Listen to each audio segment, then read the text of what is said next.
بسم الله الرحمن الرحيم.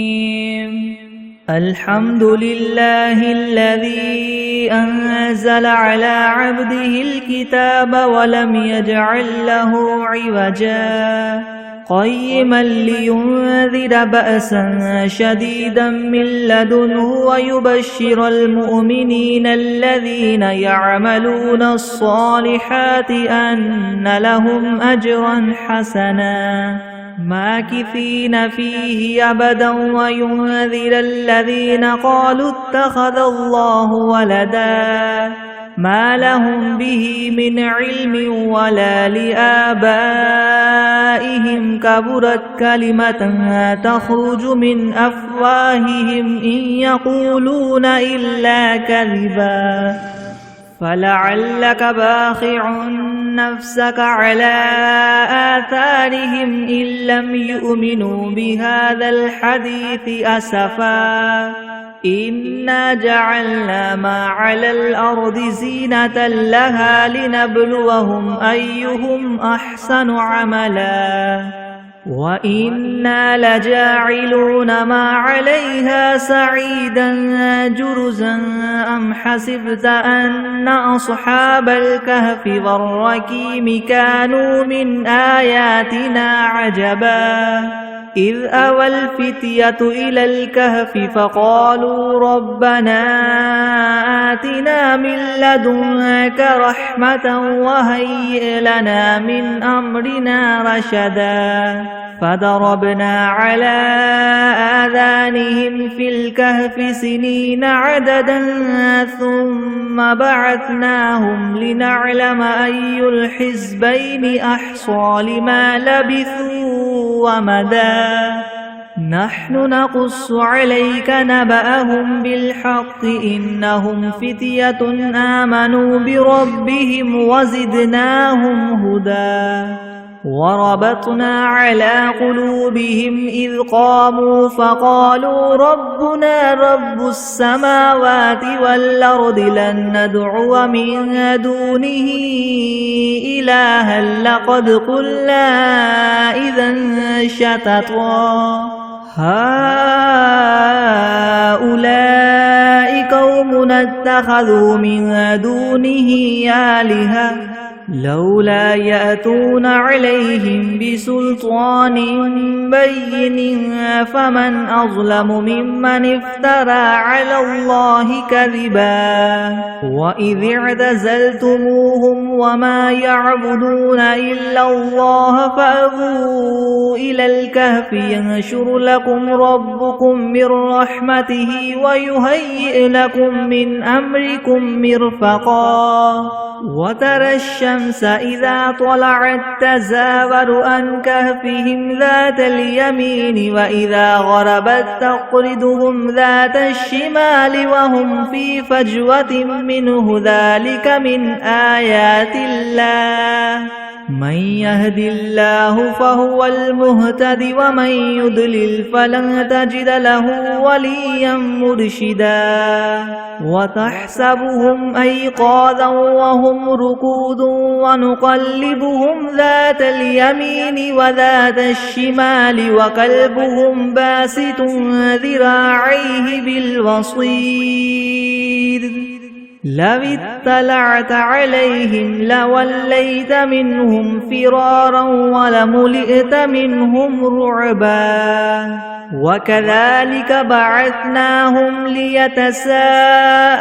بينهم قال قائل منهم كم لبثتم قالوا لبثنا يوما أو بعد يوم قالوا ربكم أعلم بما لبثتم فابعثوا أحدكم بورقكم هذه إلى المدينة فلينظر أيها أزكى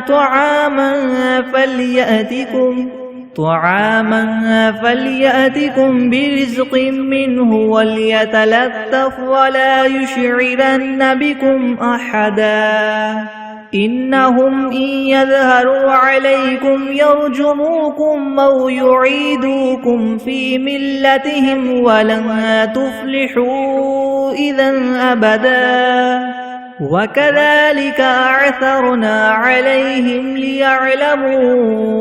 أن وعد الله حق وأن الساعة لا ريب فيها إذ يتنازعون بينهم أمرهم فقالوا ابنوا عليهم بنيانا ربهم أعلم بهم قال الذين غلبوا على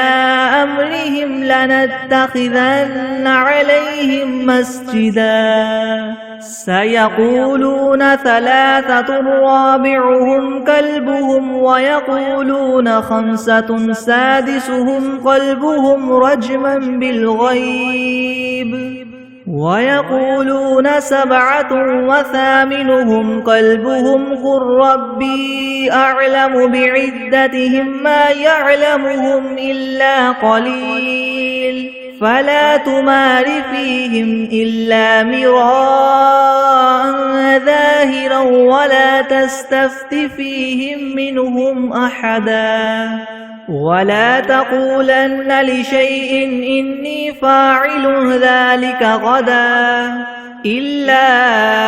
أن يشاء الله واذكر ربك إذا نسيت وقل عسى أن يهديني ربي لأقرب من هذا رشدا ولبثوا في كهفهم 300 سنين وازدادوا 9 قل الله أعلم بما لبثوا له غيب السماوات والأرض أبصر به وأسمع ما لهم من دونه من ولي ولا يشرك في حكمه أحدا واتل ما أوحي إليك من كتاب ربك لا مبدل لكلماته ولن تجد من دونه ملتحدا واصبر نفسك مع الذين يدعون ربهم بالغداة والعشي يريدون وجهه ولا تعد عيناك عنهم تريد زينة الحياة الدنيا ولا تطع من أغفلنا قلبه عن ذكرنا واتبع هواه وكان أمره فرطا وقل الحق من ربكم فمن شاء فليؤمن ومن شاء فليكفر إنا أعتدنا للظالمين نارا أحاط بهم سرادقها وإن يستغيثوا يغاثوا بماء كالمهل يشفي الوجوه بئس الشراب وساءت مرتفقا إن الذين آمنوا وعملوا الصالحات إنا لا نضيع أجر من أحسن عملا أولئك لهم جنات عدن تجري من تحتهم الأنهار يحلون فيها من أساور من ذهب ويلبسون ثيابا خضرا من سندس واستبرق متكئين فيها على الأرائك نعم الثواب وحسنت مرتفقا واضرب لهم مثل الرجلين جعلنا لأحدهما جنتين من أعناب وحففناهما بنخل وجعلنا بينهما زرعا كلتا الجنتين آتت أكلها ولم تظلم منه شيئا وفجرنا خلالهما نهرا وكان له ثمر فقال لصاحبه وهو يحاوره أنا أكثر منك مالا وأعز نفرا ودخل جنته وهو ظالم لنفسه قال ما أظن أن تبيد هذه أبدا وما أظن الساعة قائمة ولئن رددت إلى ربي لأجدن خيرا منها منقلبا قال له صاحبه وهو يحاوره وكفرت بالذي خلقك من تراب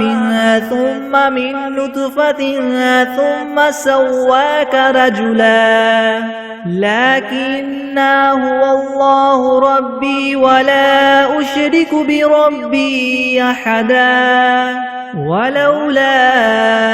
إذ دخلت جنتك قلت ما شاء الله لا قوة إلا بالله إن ترني أنا أقل منك مالا وولدا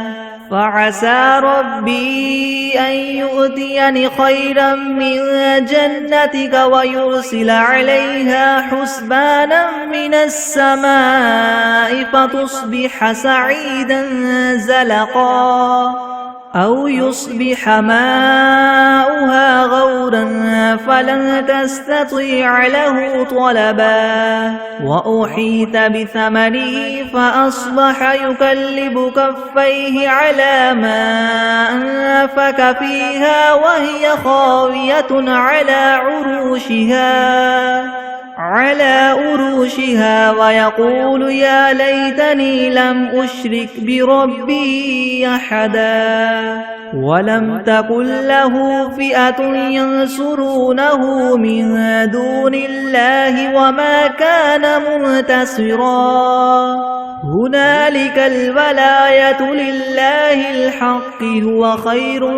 ثوابا وخير عقبا واضرب لهم مثل الحياة الدنيا كماء إن أنزلناه من السماء فاختلط به نبات الأرض فأصبح هشيما تذروه الرياح وكان الله على كل شيء مقتدرا المال والبنون زينة الحياة الدنيا والباقيات الصالحات خير عند ربك ثوابا وخير أملا ويوم نسير الجبال وترى الأرض بارزة وحشرناهم فلم نغادر منهم أحدا وعرضوا على ربك صفا لقد جئتمونا كما خلقناكم أول مرة بل زعمتم أن لن نجعل لكم موعدا ووضع الكتاب فترى المجرمين مشفقين مما فيه ويقولون يا ويلتنا ما لهذا الكتاب لا يغادر صغيرة ولا كبيرة إلا أحصاها ووجدوا ما عملوا حاضرا ولا يظلم ربك أحدا وإذ قلنا للملائكة اسجدوا لآدم فسجدوا إلا إبليس كان من الجن ففسق عن أمر ربه أفتتخذونه وذريته أولياء من دوني وهم لكم عدو بئس للظالمين بدلا ما أشهدتهم خلق السماوات والأرض ولا خلق أنفسهم وما كنت متخذ المضلين عضدا ويوم يقول نادوا شركائي الذين زعمتم فدعوهم فلم يستجيبوا لهم وجعلنا بينهم موبقا ورأى المجرمون النار فظنوا أنهم مواقعوها ولم يجدوا عنها مصرفا ولقد صرفنا في هذا القرآن للناس من كل مثل وكان الإنسان أكثر شيء جدلا وما منع الناس أن يؤمنوا إذ جاءهم الهدى ويستغفروا ربهم إلا أن تأتيهم سنة الأولين أو يأتيهم العذاب قبلا وما نرسل المرسلين إلا مبشرين ومنذرين ويجادل الذين كفروا بالباطل ليدحضوا به الحق واتخذوا آياتي وما أنذروا هزوا ومن أظلم ممن ذكر بآيات ربه فأعرض عنها ونسي ما قدمت يداه إنا جعلنا على قلوبهم أكنة أن يفقهوه وفي آذانهم وقرا وإن تدعهم إلى الهدى فلن يهتدوا إذن أبدا وربك الغفور ذو الرحمة لو يؤاخذهم بما كسبوا لعجل لهم العذاب بل لهم موعد لن يجدوا من دونه موئلا وتلك القرى أهلكناهم لما ظلموا وجعلنا لمهلكهم موعدا وإذ قال موسى لفتاه لا أبرح حتى أبلغ مجمع البحرين أو أمضي حقبا فلما بلغا مجمع بينهما نسيا حوتهما فاتخذ سبيله في البحر سربا فلما جاوزا قال لفتاه آتنا غداءنا لقد لقينا من سفرنا هذا نسبا قال أرأيت إذ أوينا إلى الصخرة فإني نسيت الحوت وما أنسانيه إلا الشيطان أن أذكره واتخذ سبيله في البحر عجبا قال ذلك ما كنا نبغي فارتد على آثارهما قصصا فوجدا عبدا من عبادنا آتيناه رحمة من عندنا وعلمناه من لدنا علما قال له موسى هل أتبعك على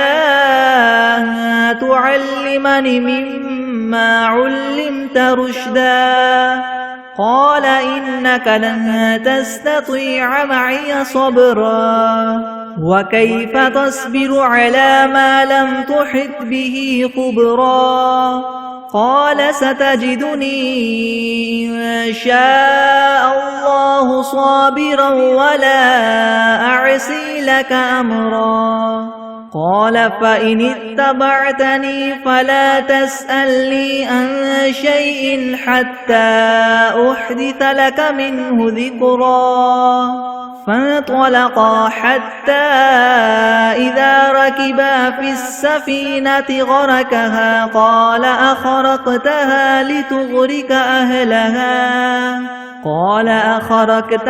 لتغرق أهلها لقد جئت شيئا نمرا قال ألم أقل لك إنك لن تستطيع معي صبرا قال إن سألتك عن شيء بعدها فلا تصاحبني قد بلغت من لدني عذرا فانطلقا حتى إذا أتيا أهل قرية استطعما أهلها فأبوا أن يضيفوهما فوجدا فيها جدارا يريد أن ينقض فأقامه قال لو شئت لاتخذت عليه أجرا قال هذا فراق بيني وبينك سأنبئك بتأويل ما لم تستطع عليه صبرا أما السفينة فكانت لمساكين يعملون في البحر فأردت أن أعيبها وكان وراءهم ملك يأخذ كل سفينة غصبا وأما الغلام فكان أبواه مؤمنين فخشينا أن يرهقهما طغيانا وكفرا فأردنا أن يبدلهما ربهما خيرا منه زكاة وأقرب رحما وأما الجدار فكان لغلامين يتيمين في المدينة وكان تحته كنز لهما وكان أبوهما صالحا فأراد ربك أن يبلغا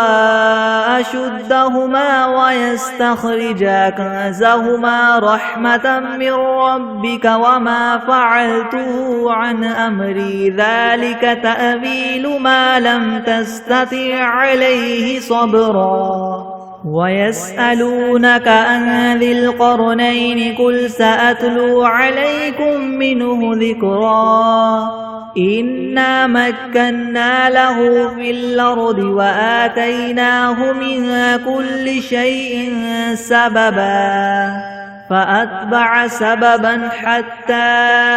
إذا بلغ مغرب الشمس وجدها تغرب في عين حمية ووجد عندها قوما قلنا يا ذا القرنين إما أن تعذب وإما أن تتخذ فيهم حسنا قال أما من ظلم فسوف نعذبه ثم يرد إلى ربه فيعذبه عذابا نكرا وأما من آمن وعمل صالحا فله جزاء الحسنى وسنقول له من أمرنا يسرا ثم أتبع سببا حتى إذا بلغ مطلع الشمس وجدها تطلع على قوم لم نجعل لهم من دونها سترا كذلك وقد أحطنا بما لديه خبرا ثم أتبع سببا حتى إذا بلغ بين السدين وجد من دونهما قوما لا يكادون يفقهون قولا قالوا يا ذا القرنين إن يأجوج ومأجوج مفسدون في الأرض فهل نجعل لك خرجا على أن تجعل بيننا وبينهم سدا قال ما مكني فيه ربي خير فاعينوني بقوة أجعل بينكم وبينهم ردما آتوني زبر الحديد حتى إذا ساوى بين الصدفين قال انفخوا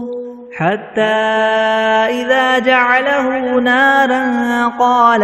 آتوني يفرغ عليه قطرا فما استطاعوا أن يظهروه وما استطاعوا له نقبا قال هذا رحمة من ربي وإذا جاء وعد ربي جعله دكا وكان وعد ربي حقا وتركنا بعدهم يومئذ يموج في بعد ونفخ في الصور فجمعناهم جمعا وعرضنا جهنم يومئذ للكافرين عرضا الذين كانت أعينهم في غطاء عن ذكري وكانوا لا يستطيعون سمعا أفحسب الذين كفروا أن يتخذوا عبادي من دوني أولياء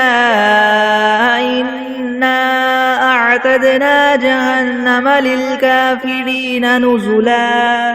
قل هل ننبئكم بالأخسرين أعمالا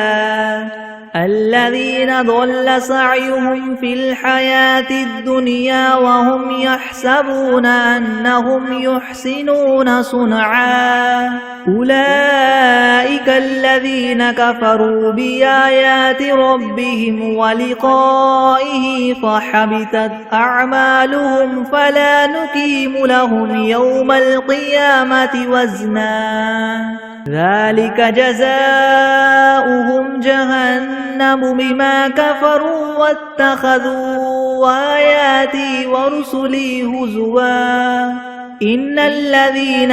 آمنوا وعملوا الصالحات كانت لهم جنات الفردوس نزلا خالدين فيها لا يبغون عنها حولا قل لو كان البحر مدادا لكلمات ربي لنفد البحر قبل أن تنفد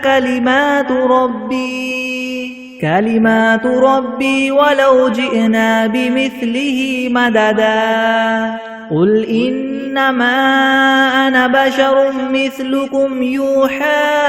إلي أنما إلهكم إله واحد فمن كان يرجو لقاء ربه فليعمل عملا صالحا ولا يشرك بعبادة ربه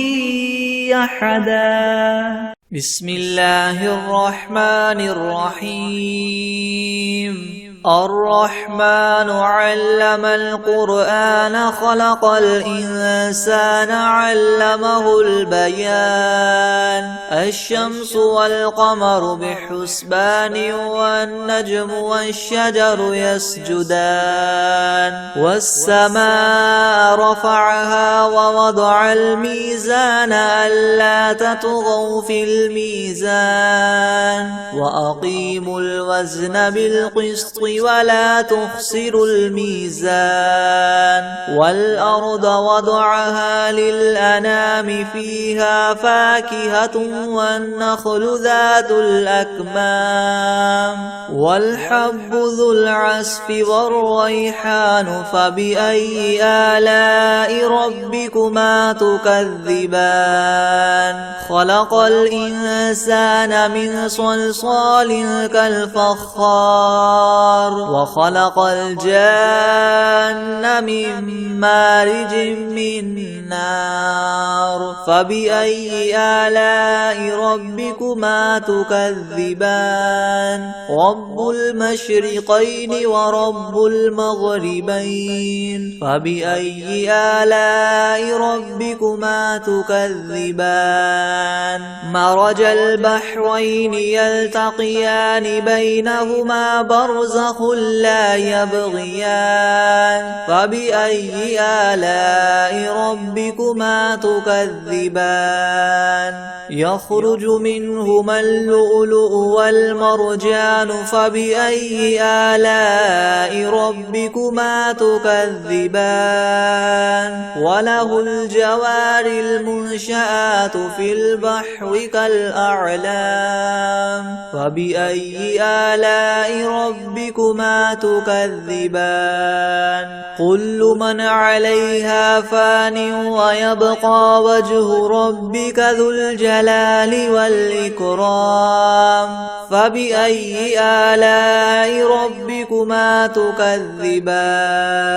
يسأله من في السماوات والأرض كل يوم هو في شأن فبأي آلاء ربكما تكذبان سنفرغ لكم أيها الثقلان فبأي آلاء ربكما تكذبان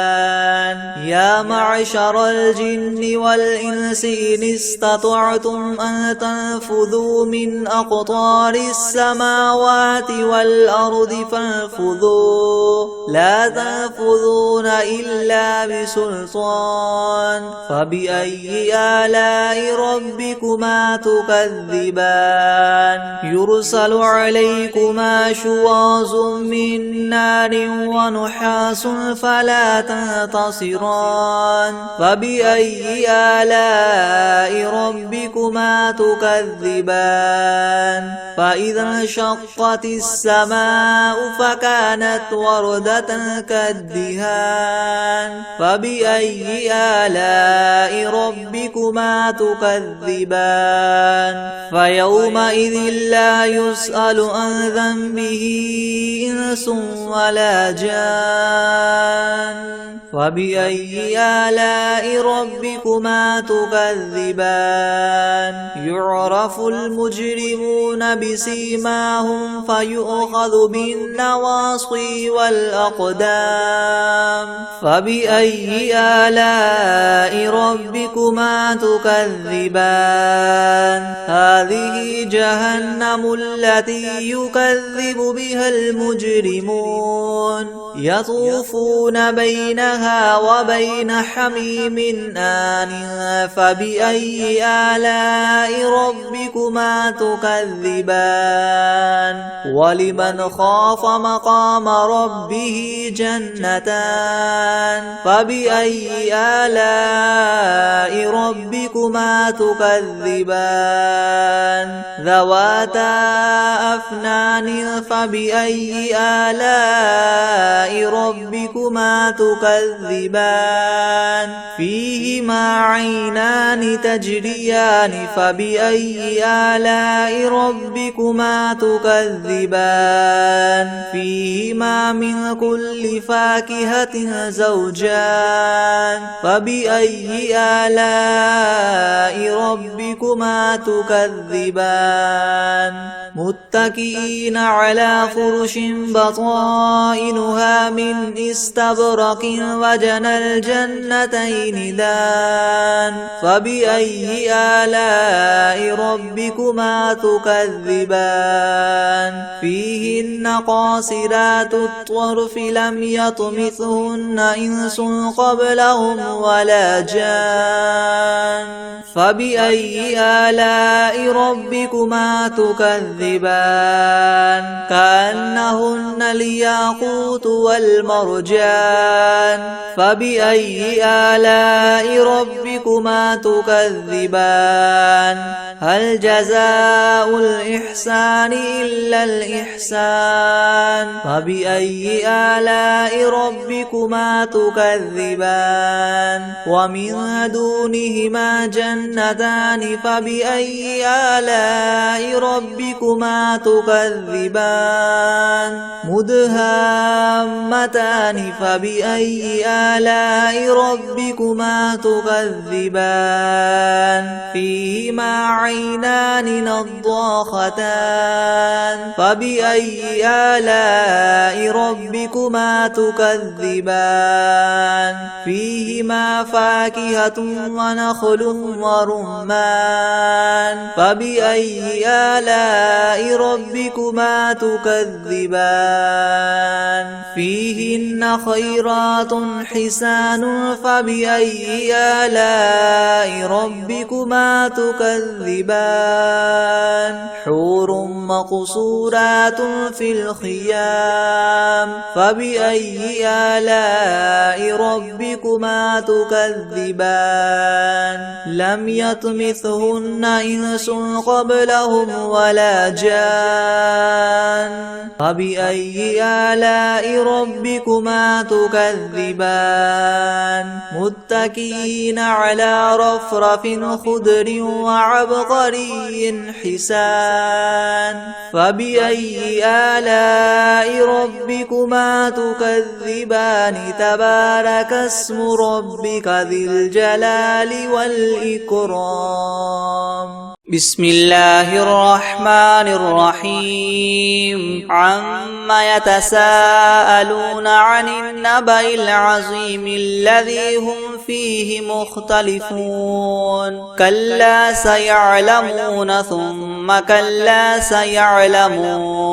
ألم نجعل الأرض مهادا والجبال أوتادا وخلقناكم أزواجا وجعلنا نومكم سباتا وجعلنا الليل لباسا وجعلنا النهار معاشا وبنينا فوقكم سبعا شدادا وجعلنا سراجا وهاجا وأنزلنا من المعصرات ماء ثجاجا لنخرج به حبا ونباتا وجنات ألفافا إن يوم الفصل كان ميقاتا يوم ينفخ في الصور فتأتون أفواجا وفتحت السماء فكانت أبوابا وسيرت الجبال فكانت سرابا إن جهنم كانت مرصادا للطاغين مآبا لابثين فيها أحقابا لا يذوقون فيها بردا ولا شرابا إلا حميما وغساقا جزاء وفاقا إنهم كانوا لا يرجون حسابا وكذبوا بآياتنا كذابا وكل شيء أحصيناه كتابا فذوقوا فلن نزيدكم إلا عذابا إن للمتقين مفازا حدائق وأعنابا وكواعب أترابا وكأسا دهاقا لا يسمعون فيها لغوا ولا كذابا جزاء من ربك عطاء حسابا رب السماوات والأرض وما بينهما الرحمن لا يملكون منه خطابا يوم يقوم الروح والملائكة صفا لا يتكلمون إلا من أذن له الرحمن وقال صوابا ذلك اليوم الحق فمن شاء اتخذ إلى ربه مآبا إنا أنذرناكم عذابا قريبا يوم ينظر المرء ما قدمت يداه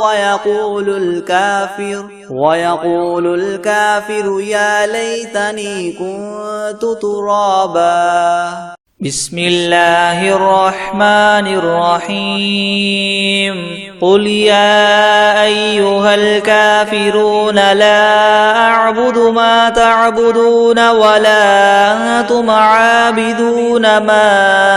أعبد ولا أنا عابد ما عبدتم ولا أنتم عابدون ما أعبد لكم دينكم ولي دين